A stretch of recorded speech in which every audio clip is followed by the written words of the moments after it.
যুক্তরাষ্ট্রের ক্যালিফোর্নিয়া অঙ্গরাজ্যের লস এঞ্জেলসে নতুন করে শুরু হয়েছে দাবানল। তীব্র বাতাসের কারণে দাবানল দ্রুত ছড়িয়ে পড়ছে। পরিস্থিতি বিবেচনায় অন্তত ৩১,০০০ বাসিন্দাকে সরিয়ে নেওয়া হয়েছে। এছাড়া ২৩,০০০ বাসিন্দাকে সতর্কতা দেওয়া হয়েছে।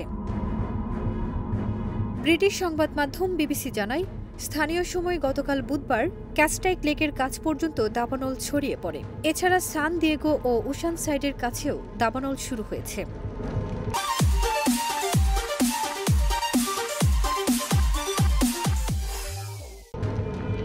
দমকল কর্মীরা জানিয়েছেন, ক্যাস্টাইক লেক এলাকায় শুরু হওয়া বিশাল আগুন স্থানীয় বাসিন্দাদের জীবনের জন্য তাৎক্ষণিক হুমকি তৈরি করেছে। এই এলাকায় প্রায় ১৮,৬০০ মানুষ বসবাস করেন। দ্রুত ছড়িয়ে পড়া আগুন সেখানে গাছপালা ও ঝোপঝাড় ধ্বংস করে দিচ্ছে।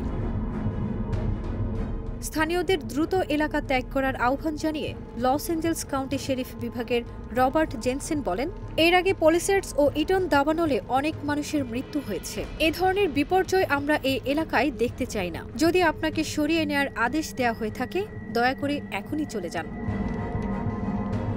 এর আগে ১০ দিনের বেশি সময় ধরে দাবানলে ক্ষতিগ্রস্ত হয়েছে লস এঞ্জেলস।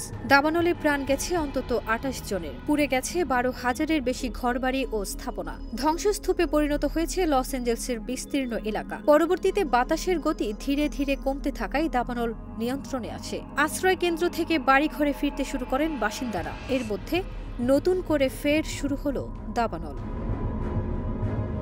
ফারজানা নিকিতা, দেশ রূপান্তর।